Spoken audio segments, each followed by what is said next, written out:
ॐ तव कथामृतं तप्तजीवनं कविभिरीडितं कल्मषापहं শ্রবণমঙ্গলং শ্রীমদাততং ভুবি গৃণন্তি ये ভুরিদায়নাঃ।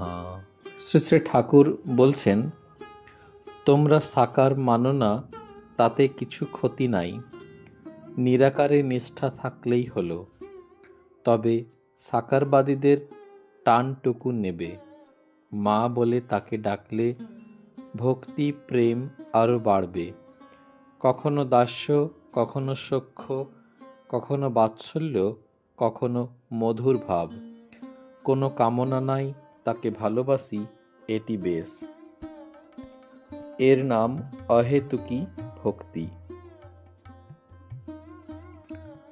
টাকা কড়ি মান সম্ভ্রম কিছুই চাই না, কেবল তোমার পাদপদ্মে ভক্তি। বেদ পুরাণ তন্ত্রে এক ঈশ্বরেরই কথা আছে ও তাহার লীলার কথা।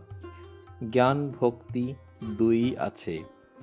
সংসারে দাসীর মতো থাকবে। দাসী সব কাজ করে, কিন্তু দেশে মন পড়ে আছে। মনিবের ছেলেদের মানুষ করে, বলে আমার হরি আমার রাম, কিন্তু জানে ছেলে আমার নয়। তোমরা যে নির্জনে সাধন করছো, এ খুব ভালো, তার কৃপা হবে। জনক রাজা নির্জনে কত সাধন করেছিলেন। সাধন করলে তবে তো সংসারে নির্লিপ্ত হওয়া যায়। তোমরা বক্তৃতা দাও সকলের উপকারের জন্য, কিন্তু ঈশ্বর লাভ করে, ঈশ্বর দর্শন করে বক্তৃতা দিলে উপকার হয়।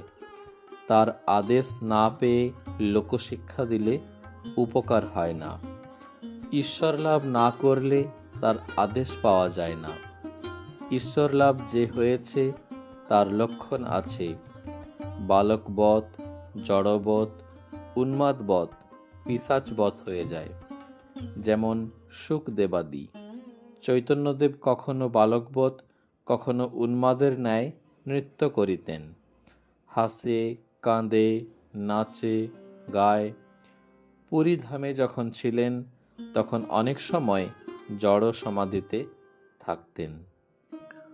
ওং নিরঞ্জনং নিত্যমনন্ত রূপং ভক্তানুকম্পাধৃত বিগ্রহং বৈ ঈশাবতারং পরমেশমিড্ডং তং রামকৃষ্ণং শিরসা নমামহ।